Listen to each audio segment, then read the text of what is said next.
ബിസ്മില്ലാഹിർ റഹ്മാനിർ റഹീം. അസ്സലാമു അലൈക്കും വറഹ്മത്തുള്ളാഹി. ഇസ്ലാമിക രാഷ്ട്രീയ ചിന്തയെക്കുറിച്ചാണ് നമ്മൾ സംസാരിക്കുന്നത്.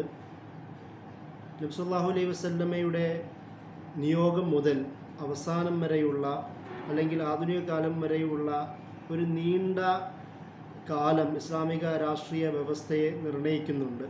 ഇസ്ലാമിക രാഷ്ട്രീയ ചിന്ത എന്ന് പറയുന്നത് ഏതെങ്കിലും ഒരു കാലത്തേക്ക് മാത്രം ഒതുക്കുന്നതല്ല, അത് ഒരു തുടർച്ചയാണ്, ഒരു പിന്തുടർച്ചയാണ്. അതിന് നീണ്ട നബി സല്ലല്ലാഹു അലൈഹി വസല്ലമയുടെ ജീവിതം, സുന്നത്ത്, അതുപോലെ തന്നെ പരിശുദ്ധ ഖുർആൻ്റെ ഒരു അപ്രമാദിത്വം, ഇതിനെ രണ്ടിനെയും മുന്നിൽ വെച്ചുകൊണ്ടാണ് ഇസ്ലാമിക രാഷ്ട്രീയ ചിന്തയെ നമ്മൾ വിശദീകരിക്കുന്നതും അതിൻ്റെ അടിസ്ഥാനത്തിലുള്ള വ്യാഖ്യാനങ്ങൾ ഉണ്ടാവുന്നതും. അതുകൊണ്ട് തന്നെ പരിശുദ്ധ ഖുർആനെ ആദ്യമായി മുന്നിൽ വെക്കേണ്ടതുണ്ട്. പരിശുദ്ധ ഖുർആൻ അതിൻ്റെ തുടക്കം, അതിൻ്റെ ഒരു ലക്ഷ്യം തന്നെ അള്ളാഹു ഖിലാഫത്ത് എന്ന് പറയുന്ന ഒരു ആശയത്തിൽ നിന്ന് തന്നെയാണ് തുടങ്ങുന്നത്. ഖിലാഫത്ത് എന്ന് പറഞ്ഞാൽ അള്ളാഹുവിൻ്റെ ഭൂമിയിലുള്ള പ്രാതിനിധ്യം ഉറപ്പുവരുത്തുന്ന ആ ഒരു വ്യവസ്ഥയ്ക്കാണ് പറയുന്നത് ഖിലാഫത്ത് എന്നുള്ളത്. അത് സ്വാഭാവികമായും അതിൻ്റെ മനുഷ്യൻ്റെ എല്ലാ മേഖലയിലുമുള്ള ഒരർത്ഥം അതിലുണ്ട്. അതിൻ്റെ കൂടെ തന്നെ പിൽക്കാലത്തെ ഇസ്ലാമിക രാഷ്ട്രീയ പണ്ഡിതന്മാർ, ചിന്തകന്മാർ ഇതിനെ വിശദീകരിക്കുന്നത് ഒരു പൊളിറ്റിക്കൽ സോവേണിറ്റി എന്നുള്ള അർത്ഥത്തിൽ നിന്നാണ്. ഇസ്ലാമിക രാഷ്ട്രീയ വ്യവസ്ഥയിൽ അല്ലെങ്കിൽ ഇസ്ലാമിക രാഷ്ട്രീയ ചിന്തയിൽ ഈ നേരത്തെ പറഞ്ഞ ഇസ്ലാമിക ഒരു ഭരണവ്യവസ്ഥ ഖിലാഫത്ത് എന്നുള്ള ഒരു ആശയതലത്തിൽ നിന്നാണ് അത് വിശാലമാക്കപ്പെടുന്നത്. അതുകൊണ്ട് തന്നെ പരിശുദ്ധ ഖുർആനിൽ പറയുന്ന ഹുക്കുമുമായി ബന്ധപ്പെട്ട, പരിശുദ്ധ ഖുർആനിലെ ഷൂറയുമായി ബന്ധപ്പെട്ട, അതുപോലെ തന്നെ പരിശുദ്ധ ഖുർആനിലെ അംർ ബിൽ മഅറൂഫ് വന്നഹി അനിൽ മുൻകറുമായി ബന്ധപ്പെട്ട, പരിശുദ്ധ ഖുർആനിലെ നീതിയുടെ നടപ്പിലാക്കൽ, അതിലുമായി ബന്ധപ്പെട്ട ചർച്ചകൾ, റഹ്മത്തുമായി ബന്ധപ്പെട്ട ചർച്ചകൾ, അൽ അംർ ബിൽ മഅറൂഫ് വന്നഹി അനിൽ മുൻകറുമായി ബന്ധപ്പെട്ട ചർച്ചകൾ, ഫിസ്ഖ്, ഫസാദ് പോലുള്ള, ദുൽമ് പോലുള്ള പദപ്രയോഗങ്ങളെ കൈകാര്യം ചെയ്യുന്ന വിഷയങ്ങളിലുള്ള വിശദീകരണങ്ങൾ, അങ്ങനെ അടക്കം തൗഹീദിൻ്റെ വിശദീകരണം മുതൽ തുടങ്ങി മനുഷ്യൻ്റെ സാമൂഹിക, രാഷ്ട്രീയ, സാംസ്കാരിക വിവിധ മേഖലകളിലുള്ള ഇടപെടലുകളെ എല്ലാം കൂടി ഉൾക്കൊള്ളുന്ന ഒരു ഫിലോസഫിക്കാണ് നമ്മൾ ഇസ്ലാമിക് പൊളിറ്റിക്കൽ ഫിലോസഫി എന്നുള്ള പദം കൊണ്ട് ഉദ്ദേശിക്കുന്നത്. അതുകൊണ്ട് തന്നെ നബി സല്ലല്ലാഹു അലൈഹി വസല്ലമ അദ്ദേഹത്തിൻ്റെ ജീവിതം മക്കി കാലഘട്ടമാണെങ്കിലും മദീനി കാലഘട്ടമാണെങ്കിൽ പോലും ഈ രണ്ട് കാലഘട്ടത്തെയും ഇസ്ലാമിക രാഷ്ട്രീയ ചിന്തയിലെ പ്രധാനപ്പെട്ട രണ്ട് കാലഘട്ടങ്ങളായി പണ്ഡിതന്മാർ അവലോകനം ചെയ്യുന്നത് അതുകൊണ്ട് തന്നെയാണ്. ഒരു സാമൂഹിക നിർമ്മാണത്തിൽ, ഒരു നാഷണൽ ബിൽഡിങ്ങിൽ അല്ലെങ്കിൽ ഒരു സൊസൈറ്റിയുടെ നിർമ്മാണത്തിൽ ആവശ്യമായ രീതികളെക്കുറിച്ചുള്ള ചർച്ചകൾ സംസാരിക്കുമ്പോൾ നബി സല്ലല്ലാഹു അലൈഹി വസല്ലമയുടെ മക്കി കാലഘട്ടത്തിൽ അദ്ദേഹം സ്വീകരിച്ച ഇടപാടുകളെയും അദ്ദേഹം സ്വീകരിച്ച രീതികളെയും ചർച്ച ചെയ്യുന്നുണ്ട്. ക്രമപ്രവൃത്തമായ ഒരു തദ്രീജാണ്, ഒരു തത്ബീഖ്. ഇസ്ലാമിൻ്റെ നിയമവ്യവസ്ഥ അത് നടപ്പിലാക്കപ്പെടുന്നത് ഒരു തദ്രീജിലൂടെയാണ്, ക്രമപ്രവൃത്തമായ ഒരു വളർച്ചയിലൂടെയാണ്. അതുകൊണ്ട് തന്നെ ഒരു സമൂഹത്തിന് ആവശ്യമായ സാമൂഹിക പരിഷ്കരണം, ആത്മീയ പരിഷ്കരണം, ആത്മീയ സംസ്കരണം, ഒരു വ്യക്തിത്വത്തിൻ്റെ വളർച്ച, അതിൻ്റെ വികാസം, ഇതെല്ലാം കൂടി അടങ്ങുന്ന ഫിലോസഫിയാണ്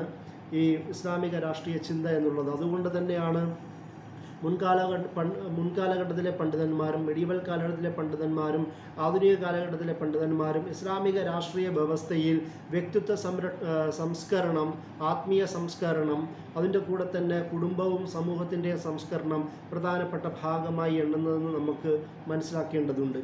ഈ ഒരു സാഹചര്യത്തിലാണ് പിന്നീട് മക്ക കാലഘട്ടത്തിലെ ഒരു സമൂഹ നിർമ്മാണത്തിന് ആവശ്യമായ ഒരു സാഹചര്യം എന്ന് വിശദീകരിക്കുകയും മദീനൻ കാലഘട്ടം നബി സല്ലല്ലാഹു അലൈഹി വസല്ലമയുടെ തത്ബീഖു ശരിയ എന്ന രീതിയിൽ ശരീഅത്തിൻ്റെ നിയമത്തിൻ്റെ നടപ്പിലാക്കലിന് അനിവാര്യമായൊരു ഘട്ടം എന്ന രീതിയിൽ പണ്ഡിതന്മാർ ഇസ്ലാമിക രാഷ്ട്രീയ ചിന്തയിൽ മദീന കാലഘട്ടത്തിൽ വിശദീകരിക്കുന്നത് നമുക്ക് കാണുവാൻ കഴിയും. ആ ഒരു തരത്തിലാണ് നബി സല്ലല്ലാഹു അലൈഹി വസല്ലമയുടെ മക്കി മദനി കാലഘട്ടത്തിൻ്റെ സവിശേഷതകളെ ഇസ്ലാമിക രാഷ്ട്രീയ ചിന്തയിൽ അവലോകനം ചെയ്യുന്നത് എന്ന് നമുക്ക് കാണുവാൻ കഴിയും.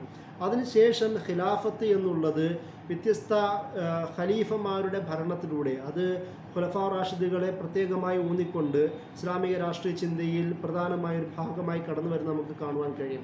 അതിൽ അബൂബക്കർ റളിയല്ലാഹു അൻഹുവിൻ്റെ കാലഘട്ടത്തിലെ 2 വർഷവും ഉമർ റളിയല്ലാഹുവിൻ്റെ കാലഘട്ടത്തിലെ 10 വർഷവും ഉസ്മാൻ റളിയല്ലാഹുവിൻ്റെ കാലഘട്ടത്തിലെ 12 വർഷവും അതുപോലെ തന്നെ അലി റളിയല്ലാഹുവിൻ്റെ കാലഘട്ടത്തിലെ 6 വർഷവും അടക്കം ഏകദേശം 30ഓളം വർഷം നീണ്ടു നിൽക്കുന്ന ഈ ഭരണകാലഘട്ടത്തെ ഇസ്ലാമിക രാഷ്ട്രീയ ചിന്തയിലെ പ്രധാനപ്പെട്ട നബി സല്ലല്ലാഹു അലൈഹി വസല്ലമയ്ക്കും ഖുർആനും നബി സല്ലല്ലാഹു അലൈഹി വസല്ലമയ്ക്കും ശേഷം ഈ ഒരു 30ഓളം വർഷം നീണ്ടുനിന്ന കാലഘട്ടത്തിൻ്റെ വിവിധ ചരിത്ര നിമിഷങ്ങളെ ഈ ഖുലഫാക്കളുടെ തീരുമാനങ്ങളെയും ആക്ഷൻസിനെയും ചിന്തകളെയും എല്ലാം ഇസ്ലാമിക രാഷ്ട്രീയ വ്യവസ്ഥയുടെ മൂന്നാമത്തെ ഘടകമാക്കി മാറ്റിയിരിക്കുന്നതായും നമുക്ക് കാണുവാൻ കഴിയും. അതാണ് ഖുലഫാ റാഷിദ എന്നത് ഇസ്ലാമിക രാഷ്ട്രീയ വ്യവസ്ഥയിലെ മൂന്നാമത്തെ പ്രധാനപ്പെട്ട ഘടകമായി മാറാനുള്ള പ്രധാനപ്പെട്ട കാരണം അവരുടെ ജീവിതത്തിൽ നടന്ന തജ്ദീദുകൾ, ഇസ്ലാമിക സാമൂഹ്യ വ്യവസ്ഥയെ, രാഷ്ട്രീയ വ്യവസ്ഥ, ഭരണമേഖലയിലുള്ള വ്യവസ്ഥയിലുള്ള വിവിധ മാറ്റങ്ങൾ, തജ്ദീദുകൾ, അവരുടെ സ്വയം തീരുമാനങ്ങൾ, ഇജ്തിഹാദുകൾ, അതുപോലെ തന്നെ അവർ സഹാബികളോടും കൂടെയുള്ള ഷൂറ കൗൺസിലുകളെ വളരെ സുസ്ഥിരമായി നടത്തുകയും അതിലൂടെ അവർ തീരുമാനിച്ചെടുത്ത തീരുമാനങ്ങൾ, ഷൂറയുടെ പ്രാധാന്യം എന്നതെല്ലാം പിൽക്കാല ഇസ്ലാമിക രാഷ്ട്രീയ വ്യവസ്ഥയുടെ ചിന്തകളിലെ പ്രധാനപ്പെട്ട ഭാഗമായി മാറുന്നതായി നമുക്ക് കാണുവാൻ കഴിയും.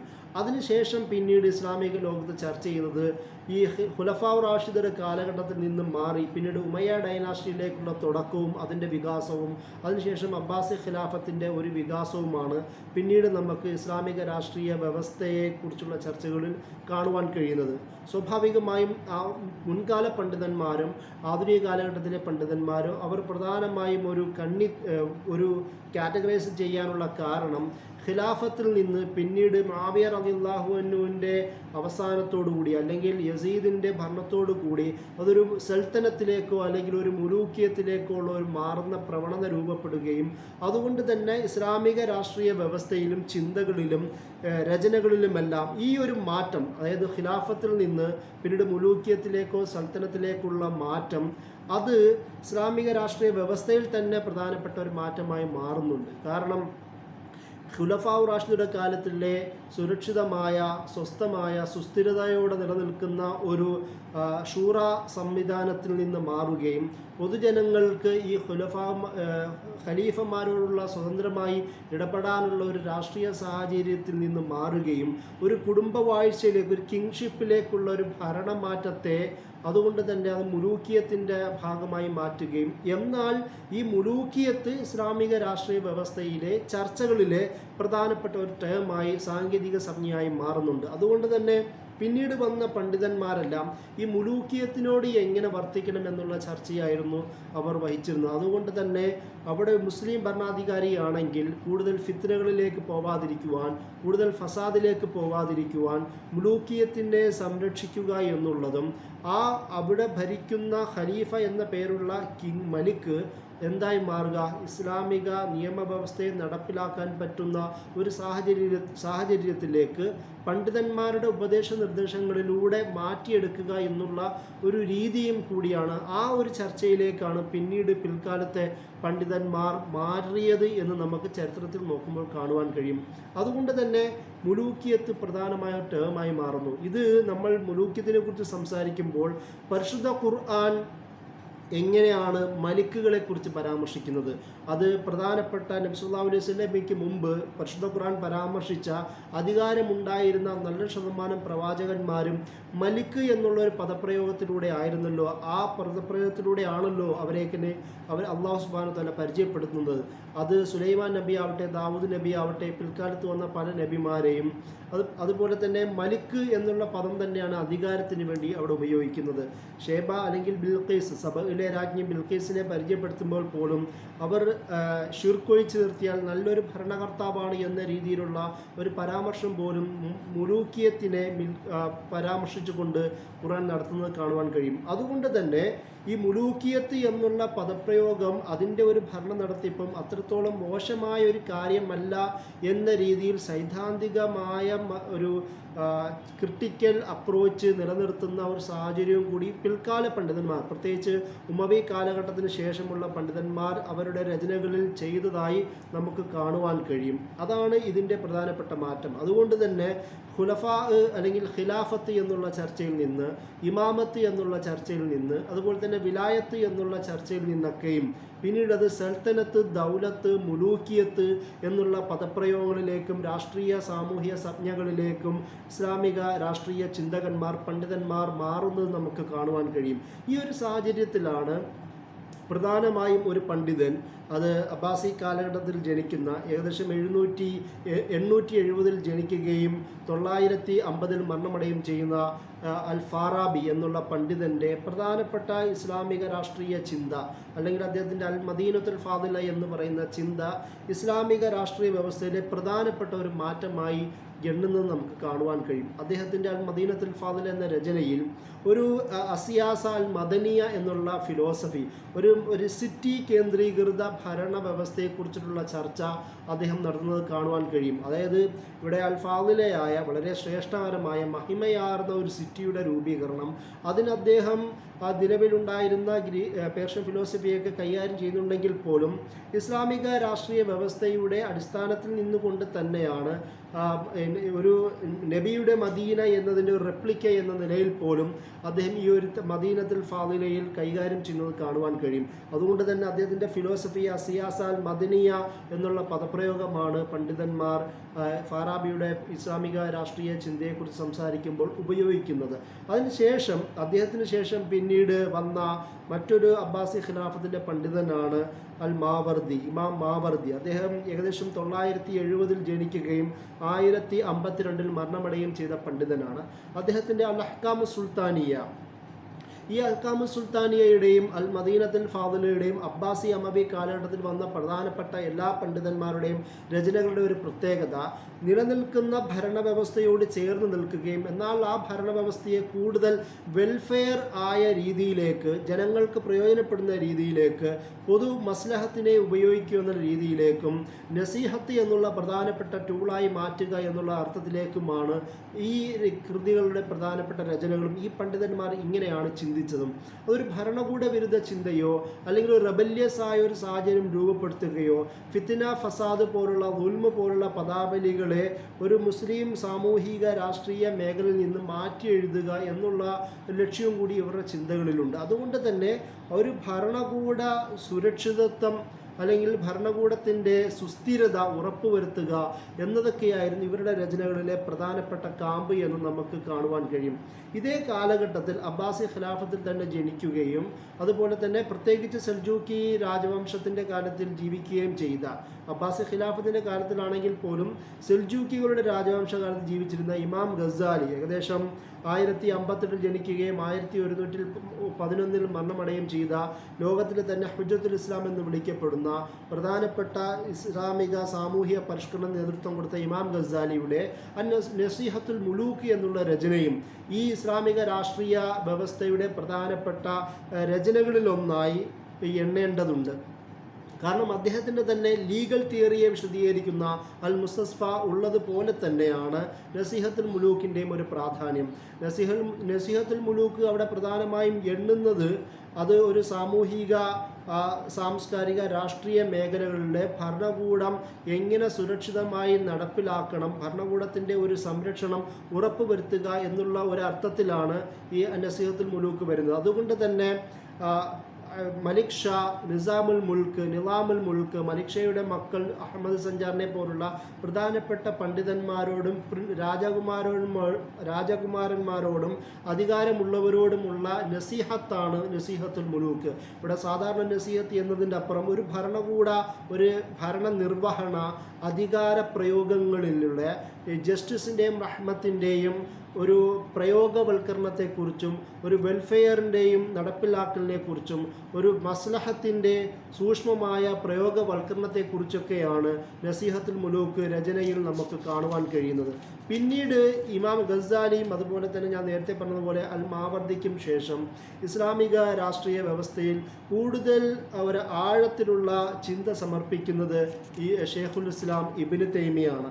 ഏകദേശം 1250 ജനിക്കുകയും 1328 മരണമടയുകയും ചെയ്യുന്ന ഷെയ്ഖുൽ ഇസ്ലാം ഇബ്നു തൈമിയ, അദ്ദേഹത്തിൻ്റെ ചിന്തയെ പ്രധാനമായും നമുക്ക് അസിയാസ ഷറയ്യ എന്ന് പറയുന്ന രചനകളിലേക്ക് ചേർത്ത് വെക്കാം. അതല്ലാതെ തന്നെ അദ്ദേഹത്തിൻ്റെ ഏകദേശം എല്ലാ രചനകളിലും അന്ന് സിറിയയിലും അതുപോലെ തന്നെ ഇറാഖ് ഭാഗത്തും ഈ പ്രധാനപ്പെട്ട അറബ് ഇസ്ലാമിക സെൻട്രൽ ഭാഗത്തുമെല്ലാം ഉണ്ടായിരുന്ന മനുഷ്യന്മാരുടെ, മുസ്ലിങ്ങളുടെ ജീവിതത്തെ അത് ക്രമപ്പെടുത്തുവാനുള്ള, ശരിപ്പെടുത്തുവാനുള്ള ഒരു സാമൂഹ്യ പരിഷ്കരണത്തിനുള്ള രചനകളും കൂടിയാണ്. അതുകൊണ്ട് തന്നെ സിയാസ ഷറയ്ക്കും അപ്പുറം അദ്ദേഹത്തിൻ്റെ മറ്റുള്ള രചനകളും കൂടി അദ്ദേഹത്തിൻ്റെ രാഷ്ട്രീയ നിലപാടുകളെ, സാമൂഹ്യ രാഷ്ട്രീയ നിലപാടുകളെ കൂടി വ്യക്തമാക്കുന്നതാണ്. അദ്ദേഹത്തിൻ്റെ വിവിധ രചനകളിൽ തൗഹീദുൽ റുബൂബിയ, തൗഹീദുൽ ഉലൂഹിയ്യ, അതിൽ തൗഹീദുൽ ഉബൂദിയ്യ പോലുള്ള പദപ്രയോഗങ്ങളും ചിന്തകളും നമുക്ക് ഒരുമിച്ച് കാണുവാൻ കഴിയും. തൗഹീദ് എന്നുള്ളത് പ്രധാനപ്പെട്ട ഒരു ആശയമായി അദ്ദേഹം ചിത്രീകരിക്കുന്നുണ്ട്. അതിൽ നിന്ന് തന്നെയാണ്, കാരണം അള്ളാഹു ഏകനാണെന്ന് പറയുമ്പോൾ, അള്ളാഹു ഖാലിഖാണെന്ന് പറയുമ്പോൾ, അള്ളാഹു ആണ് മഅബൂദ് എന്ന രീതിയിൽ പറയുമ്പോൾ, അള്ളാഹു ഹാക്കിമാണ് എന്ന രീതിയിലും കൂടി അദ്ദേഹം അതിനെ വിശദീകരിക്കുന്നുണ്ട്. അതുകൊണ്ട് തന്നെയാണ് റുബൂബിയ്യ എന്നുള്ള പദം ലോകത്തിൻ്റെയും നാടിൻ്റെയും ജനങ്ങളുടെയും സംരക്ഷണം, വ്യക്തിഗതമാവട്ടെ സാമൂഹ്യമാവട്ടെ എല്ലാ തരത്തിലുമുള്ള സംരക്ഷണം അള്ളാഹു ഏറ്റെടുത്ത് എന്നതുകൊണ്ട് തന്നെ അത് ഉബൂദിയയുടെയും ഉലൂഹിയത്തിൻ്റെയും റുബൂബിയത്തിൻ്റെയും മാനിഫെസ്റ്റേഷനായി അദ്ദേഹം വിവിധ രചനകൾ കൂടി നമ്മെ പഠിപ്പിക്കുന്നുണ്ട്. അതിൻ്റെ ഭാഗം എന്ന നിലയിൽ തന്നെയാണ് അദ്ദേഹത്തിൻ്റെ സാമൂഹ്യ രാഷ്ട്രീയ ചിന്തകളെക്കുറിച്ചുള്ള സിയാസ ഷറയ്യ എന്നുള്ള രചനകൾ തന്നെ പ്രധാനമായും ഒരു വിഷയമായി മാറുന്നത്.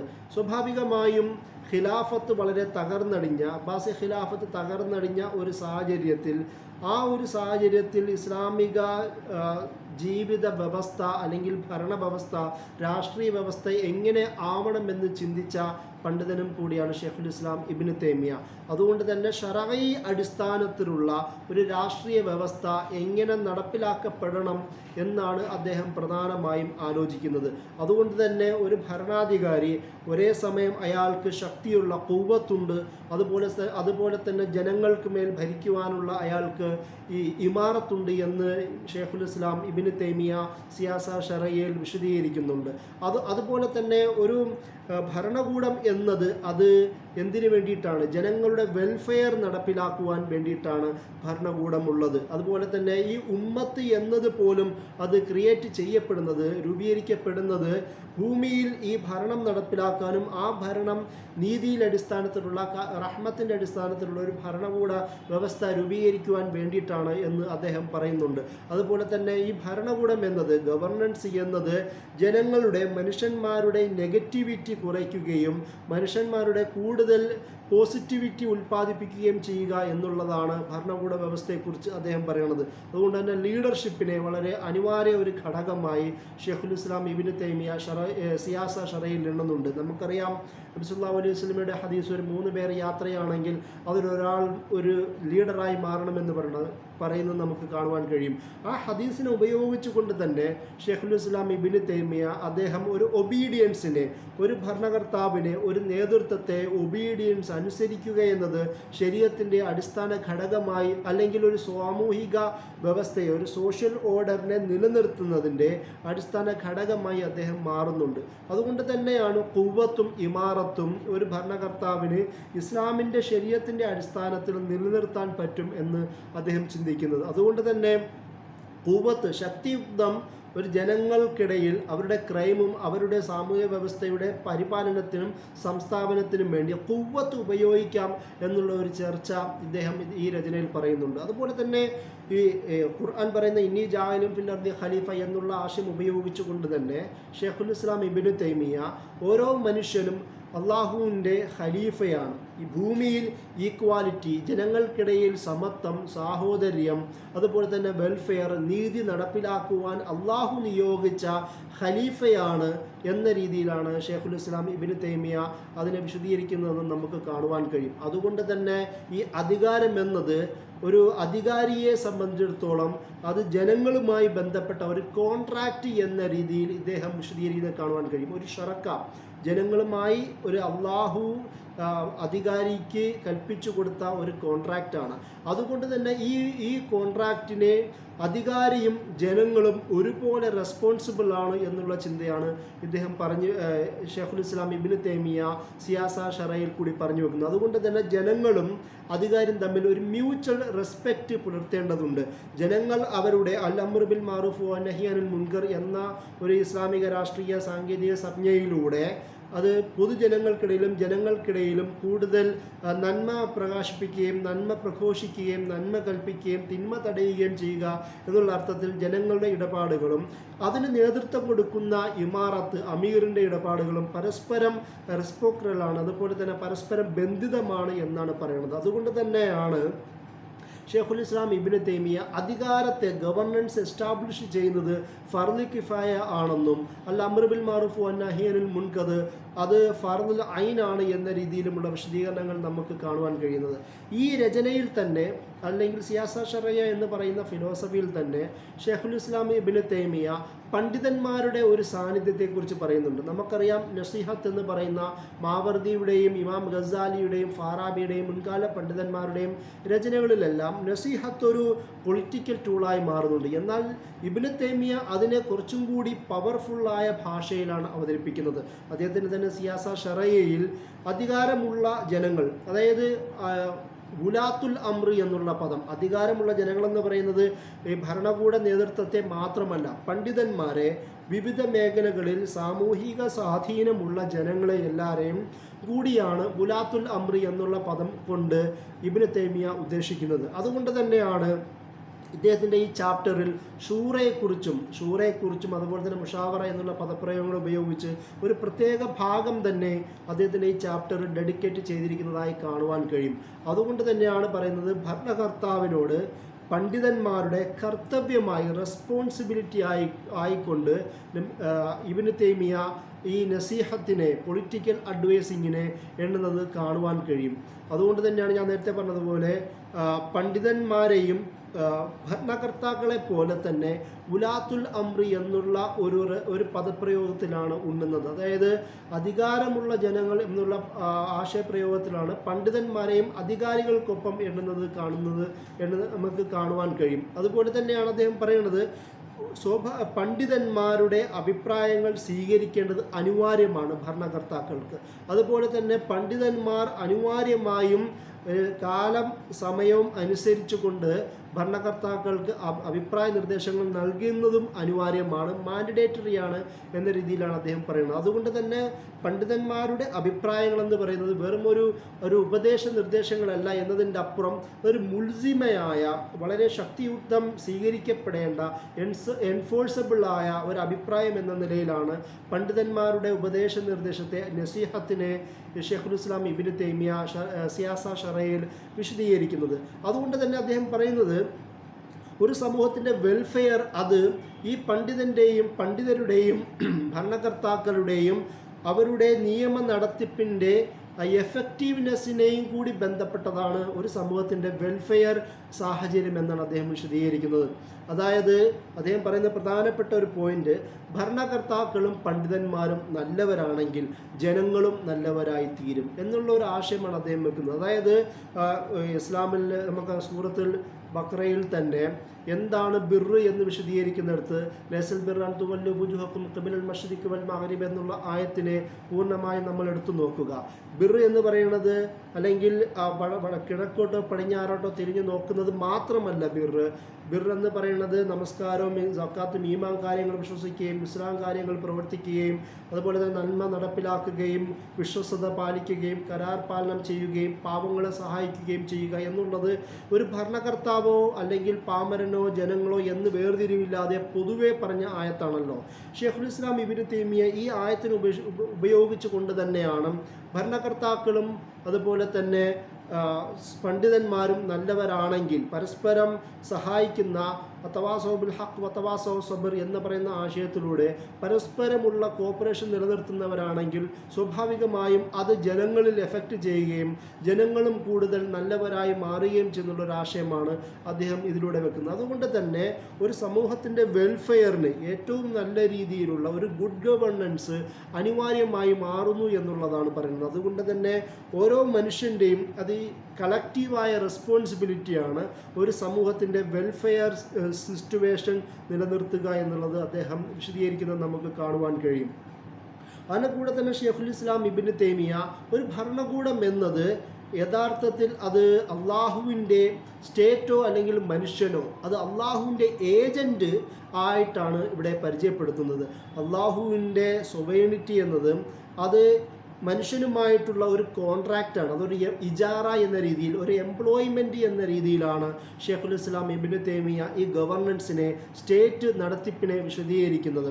അതുകൊണ്ട് തന്നെ ഈ സ്റ്റേറ്റ് എന്ന് പറയുന്നത് ശരീഅത്ത് നടപ്പിലാക്കുവാനുള്ള ഒരു സംവിധാനം എന്ന രീതിയിലാണ് അദ്ദേഹം അതിനെ വിശദീകരിക്കുന്നത്. അത് സ്റ്റേറ്റിൻ്റെ ഒരു ടാസ്ക് ആയിട്ടാണ് അദ്ദേഹം അതിനെ പരിചയപ്പെടുത്തുന്നത്.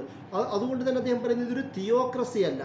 തിയോക്രസി എന്ന് വെച്ചാൽ ഏതെങ്കിലും ഒരു വ്യക്തികളോ കുടുംബങ്ങളോ ഏതെങ്കിലും ഒരു ഇൻസ്റ്റിറ്റ്യൂഷനോ അവരുടേതായ സ്വന്തമായി കൊണ്ട് നടത്തുന്നതല്ല. ഇത് അള്ളാഹു നിയോഗിച്ച എന്നുള്ള ഒരു അർത്ഥമായതുകൊണ്ട് തന്നെ പൊതുജനങ്ങൾക്ക് നന്മയും മസ്ലഹത്തും നീതിയും റഹ്മത്തും വിതരണം ചെയ്യേണ്ട, വെൽഫെയർ വിതരണം ചെയ്യേണ്ട ഭരണകൂടം എന്ന നിലയിൽ ഇതൊരിക്കലും തിയോക്രസി ആവുക സാധ്യമല്ല എന്ന രീതിയിലാണ് അദ്ദേഹം ഈ ഒരു ചിന്തയെ വിശദീകരിക്കുന്നത് നമുക്ക് കാണുവാൻ കഴിയും. അതുകൊണ്ട് തന്നെയാണ് അദ്ദേഹത്തിൻ്റെ പൊളിറ്റിക്കൽ ഫിലോസഫിയിൽ അസിയാസ ഷറയിൽ പ്രധാനമായും ഉപയോഗിക്കുന്ന പദപ്രയോഗങ്ങൾ നോക്കുക. പലപ്പോഴും ഒരു ഖിലാഫത്ത് എന്നുള്ള പദപ്രയോഗത്തിൽ മാത്രം ഊന്നിയിട്ടല്ല അദ്ദേഹം സംസാരിക്കുന്നത്.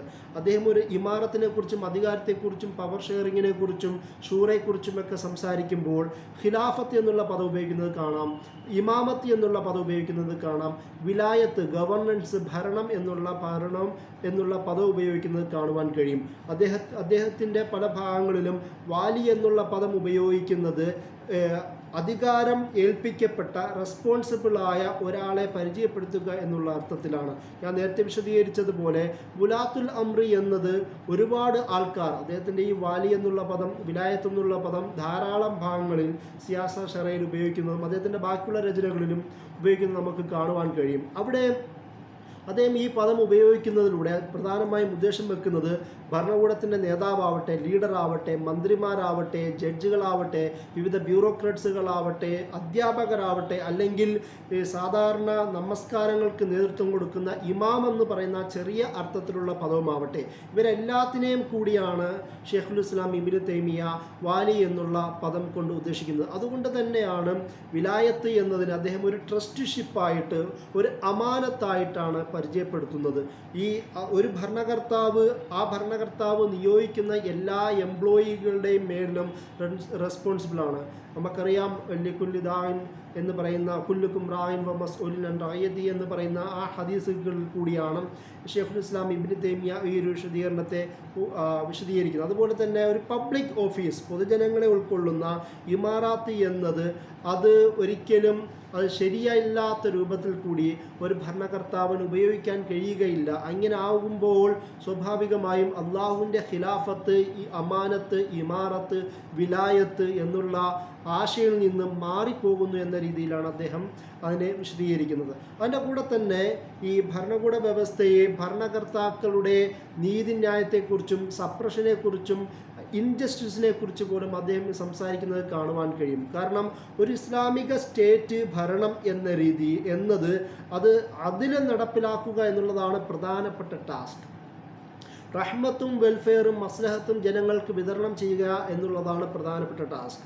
അതുകൊണ്ട് തന്നെ ആ രീതിയിലുള്ള ഒരു ഭരണകർത്താവാണ് ഇസ്ലാമിക രാഷ്ട്രീയ വ്യവസ്ഥയെ നിലനിർത്തേണ്ടത്, അല്ലെങ്കിൽ അങ്ങനെയുള്ള ഒരാളാണ് ഇസ്ലാമിൻ്റെ റൂൾ എന്ന് പറയുന്നുണ്ട്. സ്വാഭാവികമായും നമുക്കറിയാം മധ്യകാലഘട്ടത്തിലെ പണ്ഡിതന്മാരെല്ലാവരും ഈ ഒരു വിഷയം സംസാരിക്കുമ്പോൾ ഒരു റെബല്യസ് ആയ ഒരു സിറ്റുവേഷനെ വളരെ സംശയപൂർവ്വം കാണുന്ന ഒരു സാഹചര്യമുണ്ട്. കാരണം മുൻകാലഘട്ടത്തിലെ എല്ലാ ഭരണകൂടങ്ങളും അവർക്കിടയിൽ ഫാമിലി വഴക്കുകൾ, കുടുംബ വഴക്കുകൾ, അധികാര തർക്കങ്ങൾ, പരസ്പരമുള്ള യുദ്ധങ്ങളൊക്കെ ഉണ്ടാകുന്ന സാഹചര്യത്തിലും കൂടിയാണ് പലപ്പോഴും മുൻകാല പണ്ഡിതന്മാർ ഈ ഭരണകൂടത്തിനെതിരെയുള്ള റെബല്യസ് ആക്ടിനെ ഫിത്നയായി ചിത്രീകരിക്കുകയും അത് പാടില്ല എന്ന രീതിയിലേക്കുള്ള വിശദീകരണം പോലും പോകുന്നത്. അതേ ഒരു നിലപാട് ഒരു ചെറിയൊരു സാഹചര്യത്തിലാണെങ്കിൽ പോലും ഷെയ്ഖുൽ ഇസ്ലാം ഇബ്നു തൈമിയ അത് ഫോളോ ചെയ്യുന്നത് നമുക്ക് കാണുവാൻ കഴിയും.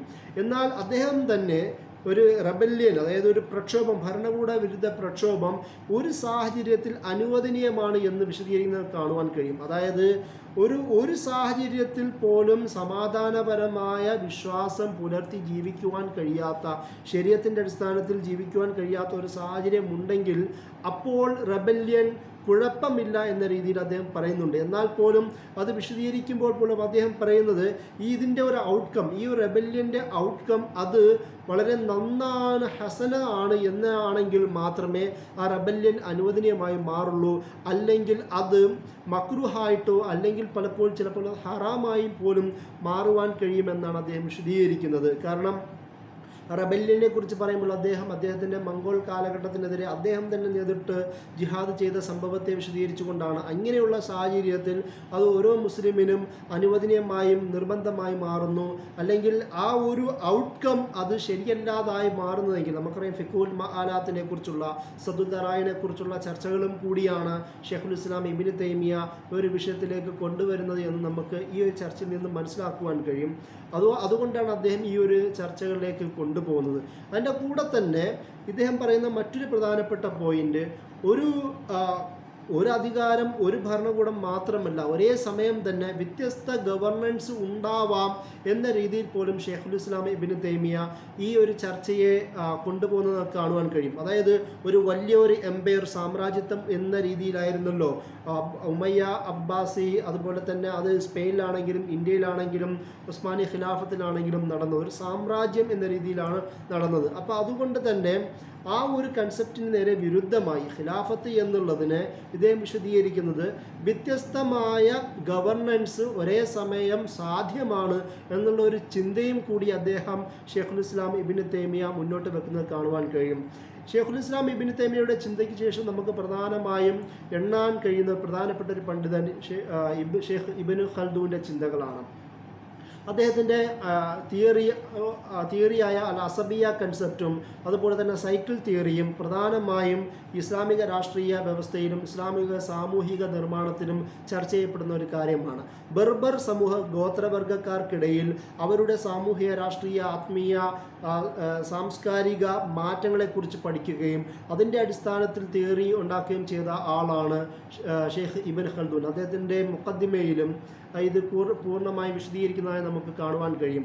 അദ്ദേഹം പ്രധാനമായും മുന്നോട്ട് വെക്കുന്നത് ഒരു സമൂഹത്തിൻ്റെ ആത്മീയ, സാംസ്കാരിക, രാഷ്ട്രീയ, സാമൂഹിക മേഖലകളിലെ ഔന്നത്യം ആ സമൂഹത്തെ കൂടുതൽ പവർഫുള്ളായി മാക്കുകയും അവർക്ക് ആ ഒരു ഔന്നത്യം എന്നതിൻ്റെ അപ്പുറം ഈ വിവിധ മേഖലകളിലെ സഹകരണം, ഏകോപനവും ഏകതയും ആ ഒരു സമൂഹത്തെ ഒരു ഔന്നത്യത്തിലേക്ക് എത്തിക്കുകയും, എന്നാൽ ഈ ഏതെങ്കിലും ഒരു മേഖലയിലുള്ളൊരു തകർച്ച, ഒരു തകർച്ച ആ സമൂഹത്തിൻ്റെ തകർച്ചയ്ക്ക് കാരണമായി മാറുകയും ചെയ്യും എന്നാണ്. ഇതിന് ഒരു തുടർച്ച ഉണ്ടാവും. അതുകൊണ്ടാണ് അതിനെ സൈക്കിൾ തിയറി എന്നുള്ള രീതിയിൽ പണ്ഡിതന്മാർ വിശദീകരിക്കുന്നത്. ഈ ഒരു കൺസെപ്റ്റിനെ അദ്ദേഹം അൽ അസബിയ എന്നുള്ള ഫിലോസഫിയിലേക്കാണ്, പൊളിറ്റിക്കൽ ഫിലോസഫിയിലേക്കാണ് ബന്ധിപ്പിക്കുന്നത്. നമുക്കറിയാം നബി സല്ലല്ലാഹു അലൈഹി വസല്ലമ പറഞ്ഞു മൻ ദാ ഇലാ അസബിയ ഫലൈസ മിന്നാ, അതായത് പക്ഷപാതിത്വത്തിലേക്ക് ക്ഷണിക്കുന്നവൻ നമ്മളിൽപ്പെട്ടവനല്ല എന്നുള്ളതാണ്. ഈ അസബിയ എന്നുള്ള കൺസെപ്റ്റിൽ നിന്ന് തന്നെ ഇബ്നു ഖൽദൂൻ പറയുന്ന ഒരു സമൂഹത്തിൻ്റെ പല കാര്യത്തിലുള്ള ഒരു ഏകതയും കൂടി അത് സൂചിപ്പിക്കുന്നുണ്ട്. അതുകൊണ്ട് തന്നെയാണ് അദ്ദേഹം പറയുന്നത് വ്യത്യസ്ത മേഖലകളിലുള്ള ഒരു സമൂഹത്തിൻ്റെ ഏകത, ഐക്യം, ഏകോപനം, സഹകരണം അത് ആ സമൂഹത്തിൻ്റെ വികാസത്തിലേക്കും വളർച്ചയിലേക്കും ഒരു ഔന്നത്യത്തിലേക്ക് നയിക്കുമെന്നുള്ളതാണ്. അതുകൊണ്ട് തന്നെയാണ് അൽ അസബിയ എന്നുള്ള പദത്തിന് സാധാരണ ഇംഗ്ലീഷിൽ ഗ്രൂപ്പ് സോളിഡാരിറ്റി എന്നുള്ള അർത്ഥമാണ് വിശദീകരിച്ച് നമുക്ക് കാണുവാൻ കഴിയും. ഷെയ്ഖുൽ ഇസ്ലാം ഇബ്നു തൈമിയയ്ക്ക് ശേഷം പിന്നീടും ഇസ്ലാമിക ലോകം ഈ ഇസ്ലാമിക രാഷ്ട്രീയ ചിന്തയെക്കുറിച്ച് ധാരാളം ചിന്തിക്കുന്നതായി നമുക്ക് കാണുവാൻ കഴിയും.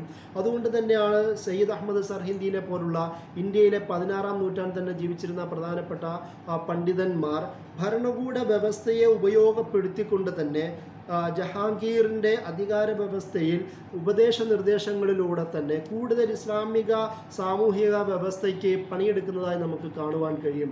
അതുകൊണ്ട് തന്നെ അദ്ദേഹത്തിൻ്റെ സാമൂഹിക മേഖലയിലുള്ള അധികാരികളോടുള്ള മക്തൂബാത്തുകൾ, ലെറ്റേഴ്സുകൾ, കത്തുകൾ ഇസ്ലാമിക രാഷ്ട്രീയ വ്യവസ്ഥയുടെ ഭാഗമായി പോലും എണ്ണുന്നത് നമുക്ക് കാണുവാൻ കഴിയും. അതുപോലെ തന്നെയാണ് 18-ാം നൂറ്റാണ്ടിൽ പിന്നീട് വന്ന പ്രധാനപ്പെട്ട ഒരു പണ്ഡിതനാണ്, എണ്ണപ്പെടേണ്ട ഒരു പണ്ഡിതനാണ് ഷാ വലീദ് ദഹ്ലവി. അദ്ദേഹത്തിൻ്റെ ഹുജ്ജത്തുൽ അൽ ബാലിഗ എന്ന രചനയിൽ ഇർത്തിഫാഖാത്ത് എന്നുള്ള ഒരു ഇസ്ലാമിക രാഷ്ട്രീയ ഫിലോസഫി അദ്ദേഹം മുന്നോട്ട് വെക്കുന്നുണ്ട്. ഒരു സമൂഹ നിർമ്മാണം എങ്ങനെയാണ് രൂപപ്പെടേണ്ടത് എന്നാണ് അദ്ദേഹം അതിലൂടെ വിശദീകരിക്കുന്നത്. വ്യക്തി, കുടുംബം, നഗരം, രാഷ്ട്രം എന്നുള്ള ഫിലോസഫിയാണ് അദ്ദേഹം ഈ ഒരു വിഷയത്തിൽ പ്രധാനമായും കൈകാര്യം ചെയ്യുന്നത്. അതായത് ഒരു വ്യക്തിയുടെ സമ്പൂർണ്ണമായ ഒരു സംസ്കരണം, അതിലൂടെ ഒരു കുടുംബം രൂപപ്പെടുകയും ആ കുടുംബത്തിൻ്റെയും സംസ്കരണം, അങ്ങനെ വിവിധ വ്യക്തികൾ വിവിധ കുടുംബങ്ങളുടെ വളർച്ചയിലൂടെ മദീനത്ത് എന്നുള്ള പദമാണ് ഇദ്ദേഹം ഇവിടെ ഉപയോഗിക്കുന്നത്. നമുക്കറിയാം 9-ാം നൂറ്റാണ്ടിൽ പ്രധാനമായും 10-ാം നൂറ്റാണ്ടിൽ തന്നെ ജീവിച്ചിരുന്ന പ്രധാനപ്പെട്ട പണ്ഡിതനായിരുന്ന ഫാറാബിയുടെ ചിന്തയുടെ ഒരു തുടർച്ച എന്ന നിലയിൽ കൂടി നമുക്ക് ഷാവുൽ ദഹ്ലവിയുടെ ഫിലോസഫിയെ എണ്ണുവാൻ പറ്റും. അദ്ദേഹം ഇതിൽ പ്രധാനമായും പറയുന്നത് ഒരു മദീന എന്തുകൊണ്ടാണ് ഷാവുൽ ദഹ്ലവി എണ്ണുവാനുള്ള പ്രധാനപ്പെട്ട കാരണം അദ്ദേഹം ജീവിച്ചത് ഡൽഹിയിലാണ്. ഡൽഹി എന്ന് പറയുന്നത് വിവിധ മുസ്ലിം നാഗരികതകളുടെ രാഷ്ട്രീയ നേതൃത്വങ്ങളുടെ അധികാരങ്ങളുടെ സൽത്തനത്തുകളുടെയും വിവിധ സാമൂഹിക രാഷ്ട്രീയ സാമ്പത്തിക വ്യവഹാരങ്ങളുടെയും ഇടപാടുകളുടെയും കേന്ദ്രവും കൂടിയായിരുന്നല്ലോ. അതുകൊണ്ട് തന്നെയാണ് ഡൽഹിയുടെ അർത്ഥത്തിൽ നിന്നെടുത്തുകൊണ്ട് മദീനത്ത് എന്നുള്ള ഒരു വിശദീകരണം അദ്ദേഹത്തിൻ്റെ ഇർത്തിഫാഖത്ത് എന്ന് പറയുന്ന പൊളിറ്റിക്കൽ ഫിലോസഫിയിൽ പ്രധാനമായും എണ്ണുന്നത്. അദ്ദേഹം പറയുന്നത് ഈ വ്യക്തി കുടുംബം മദീന എന്നതിൻ്റെ വളർച്ച, അതിൽ നിരവധി മദീനകൾ ഉണ്ടാവുകയും നിരവധി ജമാഅത്തുകളിലൂടെ ആ ജമാഅത്തുകൾ ചേർന്നുകൊണ്ടുള്ള നിരവധി മദീനത്തുകളുടെ രൂപീകരണം, വളരെ നല്ല വെൽഫെയർ അടിസ്ഥാനത്തിലുള്ള ഒരു സാമൂഹിക ക്രമം രൂപപ്പെടുത്തുകയും ഇത് പിന്നീട് ഖിലാഫത്തിൻ്റെ ഒരു അത്യുന്നതമായ ഒരു വളർച്ചയിലേക്ക് നയിക്കുമെന്നുള്ള ചിന്തയാണ് ഷാവുൽ ദഹ്ലവി അദ്ദേഹത്തിൻ്റെ ഈ ഫിലോസഫിയിൽ മുന്നോട്ട് വെക്കുന്നത്. നമ്മൾ നോക്കുകയാണെങ്കിൽ സയ്യിദ് അബുൽ ആല മൗദൂദിയുടെ ഫിലോസഫിയും അദ്ദേഹത്തിൻ്റെ തിയോ ഡെമോക്രസിയിലുള്ള ഫിലോസഫിയും ഷാവുൽ ദഹ്ലവിയുടെ ഫിലോസഫിയുമായി കൂടുതൽ ചേർന്ന് നിൽക്കുന്നത് കാണുവാൻ കഴിയും. അദ്ദേഹം പ്രധാനമായി എണ്ണുന്നത് വ്യക്തി, കുടുംബം, സമൂഹം, രാഷ്ട്രം എന്നുള്ള ക്രമപ്രവൃദ്ധമായ സാമൂഹിക പരിവർത്തനത്തെക്കുറിച്ചാണ് പറയുന്നത്. ഷാവുൽ ദഹ്ലവി മദീനത്തിനെ, സിറ്റിയെ, പട്ടണത്തെ, നഗരത്തെയാണ് പറഞ്ഞതെങ്കിൽ മൗലാന മൗദൂദി അതിനെ സമൂഹം എന്ന രീതിയിലാണ് വിശദീകരിക്കുന്നത്. കാരണം ഇവർ തമ്മിലുള്ള കാലഘട്ടത്തിൻ്റെ ഒരാൾ 18-ാം നൂറ്റാണ്ടിലാണ് ജീവിച്ചിരുന്നതെങ്കിൽ മറ്റൊരാൾ 20-ാം നൂറ്റാണ്ട് ജീവിക്കുന്നത്. നഗരത്തിൽ നിന്ന് മാറുകയും സമൂഹം എന്ന് പറയുന്ന ഒരു ടേമിൻ്റെ സാമൂഹിക രാഷ്ട്രീയ പ്രാതിനിധ്യം ശക്തമാവുകയും ചെയ്യുന്ന ഒരു സാഹചര്യം കൂടിയാണ്. അത് മാത്രമല്ല ഹോബ്സ് പോലുള്ള, ലോക്സ് പോലുള്ള, റോസോ മോണ്ടസ്കി പോലുള്ള വിവിധ വെസ്റ്റേൺ പണ്ഡിതന്മാർ പോലും ഒരു സോഷ്യൽ കോൺട്രാക്റ്റ് എന്നുള്ളൊരു പദപ്രയോഗം കൂടുതൽ ചർച്ച ചെയ്യുന്ന ഒരു പശ്ചാത്തലവും കൂടി സമൂഹത്തിൻ്റെ പ്രാധാന്യം ഇസ്ലാമിക രാഷ്ട്രീയ വ്യവസ്ഥയിൽ കൂടുതൽ ശക്തിയുമായി മാറുന്ന ഒരു സാഹചര്യത്തിലും കൂടിയാണ് മൗലാന മൗദൂദി സമൂഹം എന്നതിന് പ്രധാനപ്പെട്ട ഒരു ഭാഗമായി അദ്ദേഹത്തിൻ്റെ പൊളിറ്റിക്കൽ ഫിലോസഫിയിൽ എണ്ണുന്നതായി നമുക്ക് കാണുവാൻ കഴിയും. അതുകൊണ്ട് തന്നെയാണ് വ്യക്തിയുടെ വളർച്ചയിലൂടെ കുടുംബമുണ്ടാവുകയും കുടുംബത്തിൻ്റെ വളർച്ചയിലൂടെ നിരവധി സമൂഹം രൂപപ്പെടുകയും ഈ സമൂഹത്തിൻ്റെ വളർച്ചയിലൂടെ ഒരു ശക്തമായ, വളരെ സുസ്ഥിരമായ നീതിയിൽ അടിസ്ഥാനത്തിലുള്ള ഒരു ദേശം രൂപപ്പെടുകയും ചെയ്യുന്നുണ്ട്. ഈ ദേശത്തിലൂടെ അള്ളാഹുവിൻ്റെ നിയമം നടപ്പിലാക്കാൻ പറ്റുന്ന സംവിധാനം രൂപപ്പെടുമെന്നുള്ളതാണ് മൗലാന മൗദൂദി പറഞ്ഞു വെക്കുന്ന തിയറി. സാധാരണ ഇസ്ലാമിക രാഷ്ട്രീയ വ്യവസ്ഥയിൽ മൗലാന മൗദൂദിയെ പൊതുവായി പരിചയപ്പെടുത്തുന്നത് ഒരു ടോപ്പ് ഡൗൺ തിയറി എന്നുള്ളതാണ്. സ്റ്റേറ്റിക് സെൻട്രിക്കായ തിയറിയെ പറഞ്ഞു വെച്ച ഒരാൾ എന്ന നിലയിലാണ്. പക്ഷേ മൗലാന മൗദൂദിയുടെ രണ്ട് ഭാഗങ്ങളാണ്. ഒന്ന് ബോട്ടം അപ്പ് തിയറി, ഒരു ഗ്രാജുവലായ താഴെയിൽ നിന്ന് വളർന്നു വരുന്ന ഒരു തിയറിയെ കുറിച്ചിട്ട് അദ്ദേഹം പറയുന്നു. അതിനുശേഷം അധികാര വ്യവസ്ഥ രൂപപ്പെട്ടതിന് ശേഷമുള്ള ഒരു ഘടനയെക്കുറിച്ചാണ് അദ്ദേഹം രണ്ടാമത് പറയുന്നത്. പക്ഷേ ഈ രണ്ടാമത് പറയുന്ന സ്റ്റേറ്റിക് സെൻട്രിക് ഐഡിയയെക്കുറിച്ച് മാത്രമാണ് മൗലാന മൗദൂദി ചർച്ച ചെയ്യപ്പെടുന്നത് എന്നുള്ളത് വളരെ ഖേദകരമായ ഒരു അവസ്ഥയാണ്. ഇത് രണ്ടിനെയും കൂടി ചേർത്ത് വെച്ചുകൊണ്ടിട്ടുള്ള വിശദീകരണങ്ങളാണ് മൗലാന മൗദൂദി അദ്ദേഹത്തിൻ്റെ പൊളിറ്റിക്കൽ ഫിലോസഫിയിൽ പറയുന്നത്. അതിൻ്റെ ഒരു ഭാഗം എന്ന നിലയിലാണ് അദ്ദേഹം തിയോ ഡെമോക്രസി എന്നുള്ള പദം പറയുന്നത്.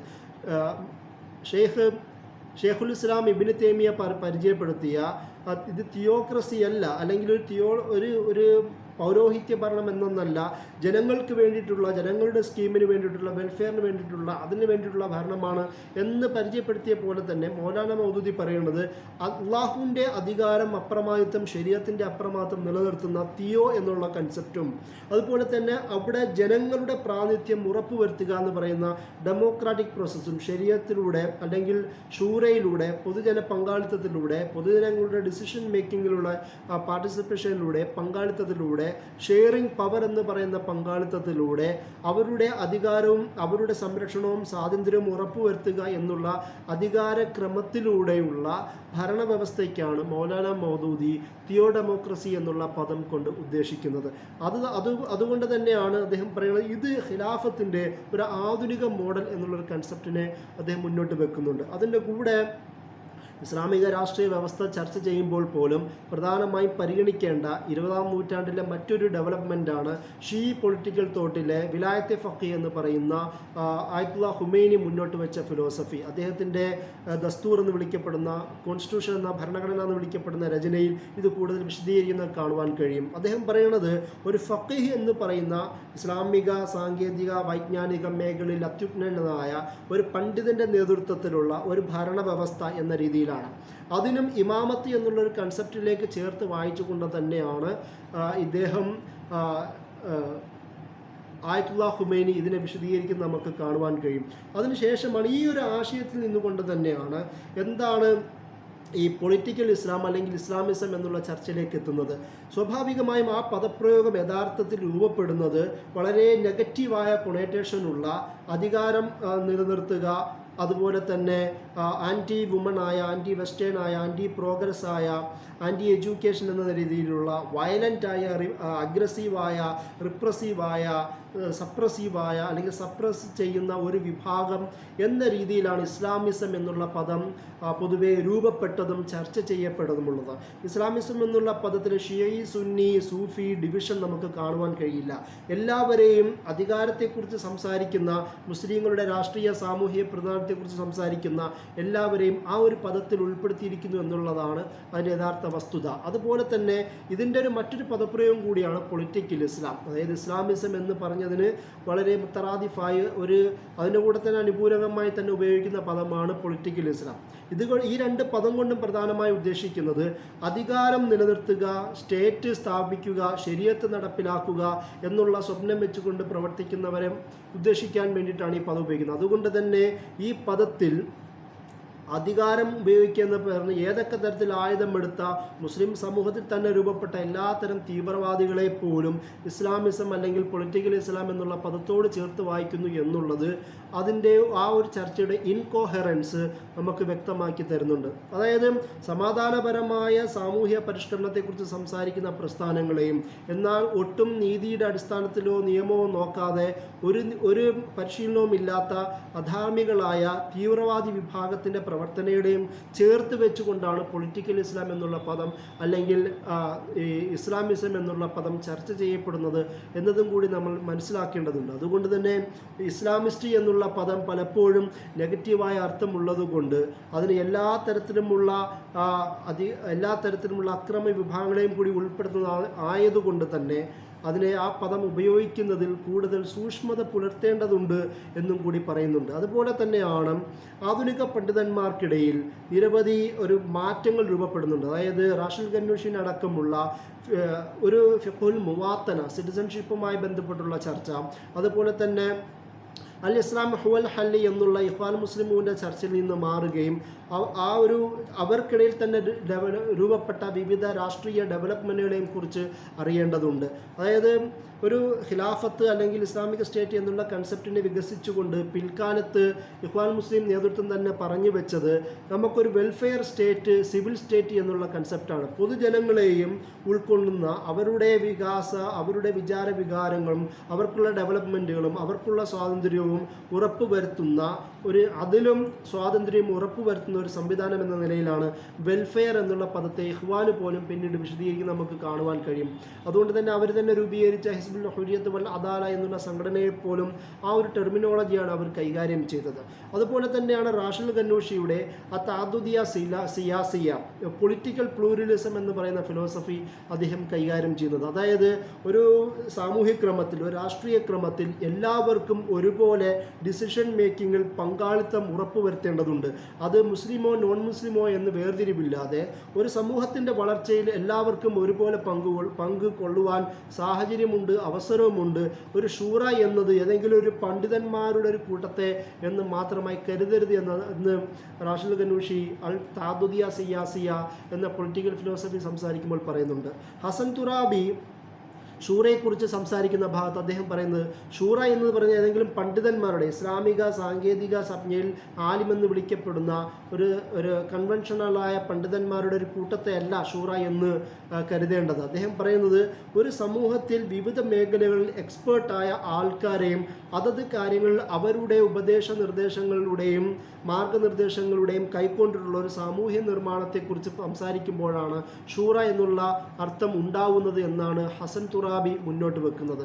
അതുപോലെ തന്നെ ഒരു രാഷ്ട്രീയ ക്രമം രൂപപ്പെടേണ്ടത് അൽ വസത്തിയ എന്നുള്ള ഒരു അടിസ്ഥാനത്തിലാണ് എന്നാണ് കർലാവി ആ ഒരു വിഷയത്തിൽ സംസാരിക്കുന്നത്. അതായത് എല്ലാവരോടും പൊതുജനങ്ങളോടും ഒരു സാമൂഹിക നിലപാട് അതിലിൻ്റെയും വസത്തിൻ്റെയും ഒരു മധ്യമ സമീപനത്തിലൂടെ, സംവാദങ്ങളിലൂടെ, ഡയലോഗുകളിലൂടെ, ഒരു സ്നേഹപൂർണമായ ഇടപെടലുകളിലൂടെയുള്ള ഒരു വസത്തിയ രീതിയാണ് ഒരു സമൂഹത്തിൽ ഉണ്ടാവേണ്ടതെന്നാണ് കർലാവിയും വിശദീകരിക്കുന്നത്. ഇങ്ങനെ വിവിധ തരത്തിലുള്ള രാഷ്ട്രീയ ചിന്തകൾ ഇസ്ലാമിക ലോകത്തുണ്ടായിട്ടുണ്ട്. അതിനു മുമ്പ് തന്നെ കമ്മ്യൂണിസ്റ്റ്, സോഷ്യലിസ്റ്റ് ഫിലോസഫികളോട് ശക്തമായി പോരാടിയിരുന്ന 20-ാം നൂറ്റാണ്ടിലെ പല പണ്ഡിതന്മാർ പോലും കമ്മ്യൂണിസ്റ്റ് ഫിലോസഫി അല്ലെങ്കിൽ സോഷ്യലിസ്റ്റ് ഫിലോസഫിയെ ഇസ്ലാമിക പൊളിറ്റിക്കൽ ഫ്രെയിംവർക്കിലേക്ക് ഉൾക്കൊള്ളിക്കാനുള്ള ചില ശ്രമങ്ങളും നടന്നതായി ചരിത്രത്തിൽ നമുക്ക് കാണുവാൻ കഴിയും.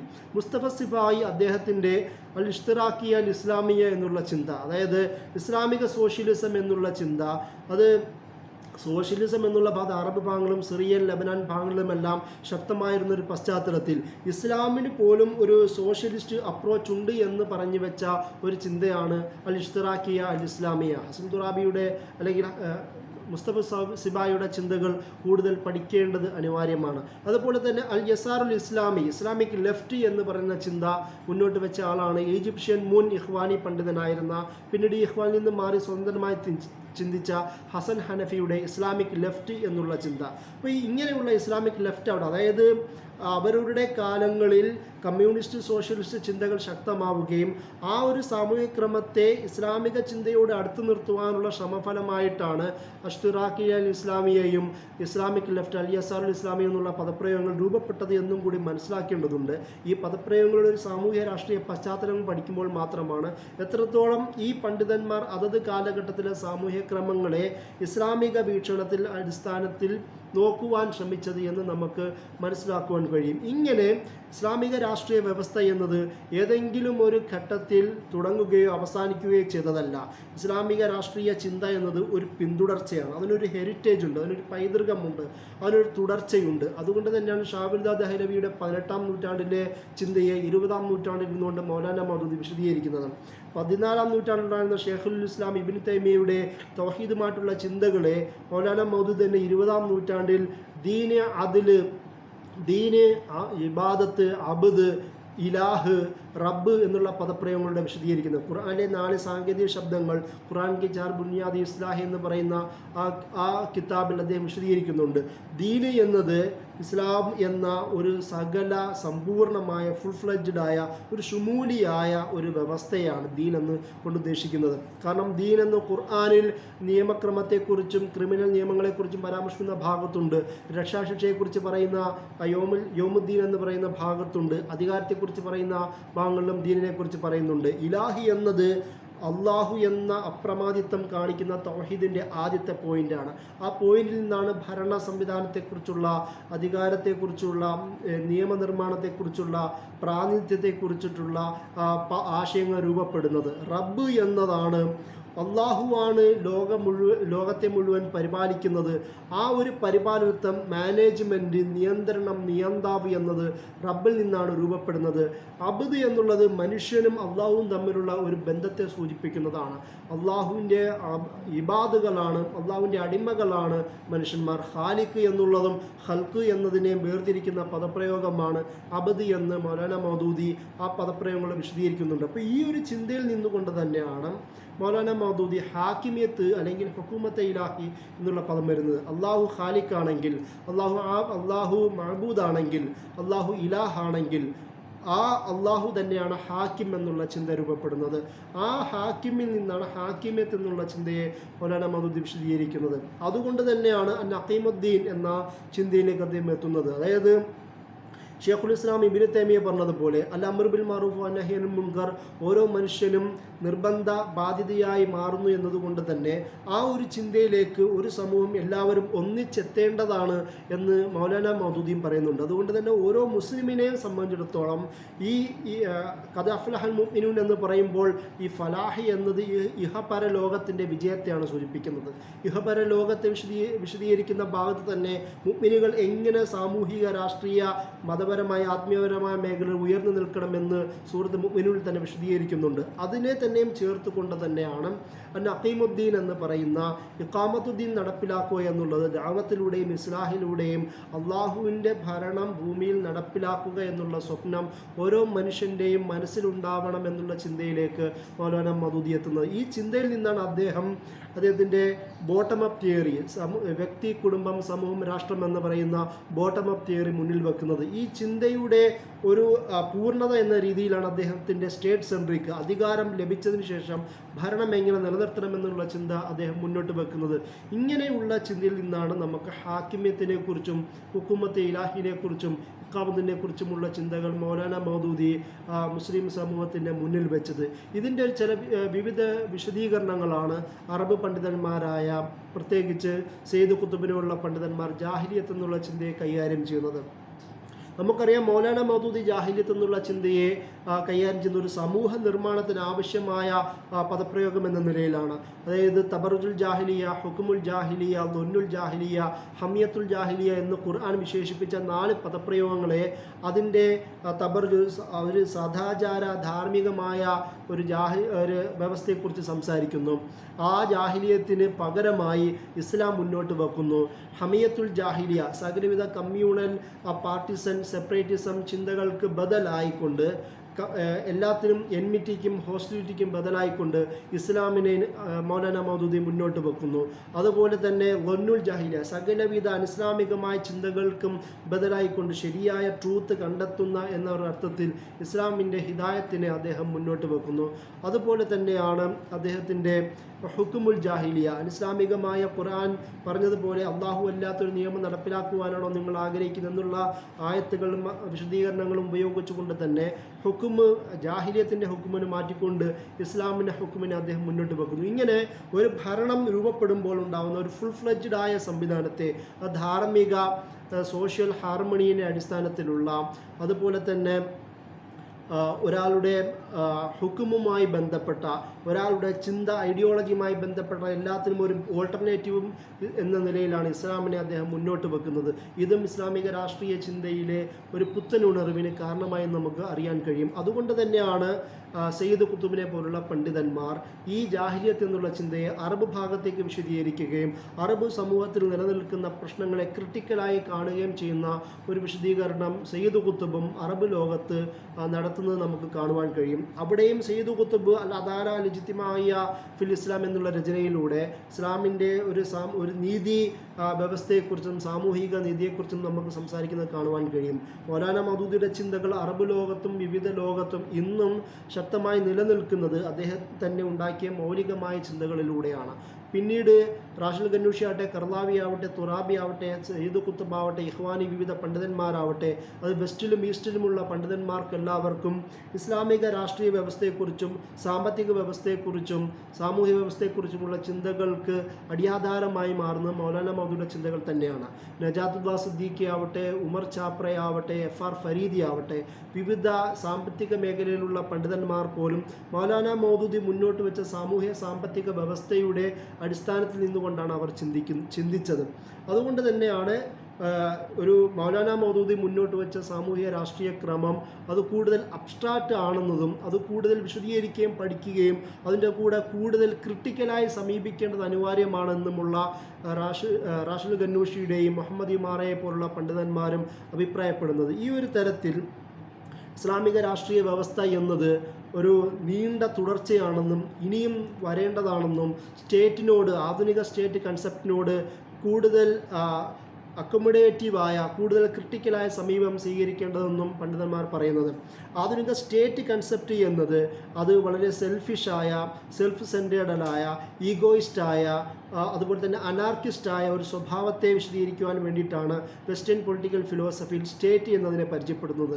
എന്നാൽ ഇസ്ലാം മുന്നോട്ട് വെക്കുന്ന ഒരു ഗവർണൻസ് ഒരിക്കലും അത് ഈഗോയിസ്റ്റ് അല്ല, സെൽഫ് സെൻറ്റേർഡ് അല്ല, സെൽഫ് ഇൻട്രസ്റ്റഡ് അല്ല, അതുപോലെ തന്നെ സ്വന്തം കാര്യം മാത്രം നോക്കുന്ന വ്യവസ്ഥയെ അനാർക്കിസ്റ്റുമല്ല. പകരം എല്ലാവരെയും അക്കോമഡേറ്റീവ് ആവുന്ന, ഇൻക്ലൂസീവായ, കോഓപ്പറേറ്റീവായ, കൊഹാബിറ്റൻസിന് സാധ്യമാവുന്ന, അതിൽ പ്രദാനം ചെയ്യുന്ന ഒരു ഭരണ സംവിധാനത്തെക്കുറിച്ചാണ് ഇസ്ലാം സംസാരിക്കുന്നത്. അതുകൊണ്ട് തന്നെ ആധുനിക സ്റ്റേറ്റ് വ്യവസ്ഥയെക്കുറിച്ചും ഇസ്ലാം എങ്ങനെയാണ് ഇസ്ലാമിക രാഷ്ട്രീയ വ്യവസ്ഥയെക്കുറിച്ചും സംസാരിക്കുന്നത് എന്നും കൂടി വ്യക്തമാവുമ്പോഴാണ് ആധുനിക പണ്ഡിതന്മാർ ഇനിയും ഇസ്ലാമിക രാഷ്ട്രീയ ചിന്തയെ കൂടുതൽ പഠിക്കുകയും അല്ലെങ്കിൽ കൂടുതൽ കൈകാര്യം ചെയ്യേണ്ടത് അനിവാര്യമാണ് എന്ന ഒരു സാഹചര്യം അനുഭവപ്പെടുന്നത്. ഇത്രയും പറഞ്ഞുകൊണ്ട് ഞാൻ എൻ്റെ വാക്കുകൾ അവസാനിപ്പിക്കുന്നു. അസ്സലാമു അലൈക്കും വറഹ്മത്തുള്ളാഹി.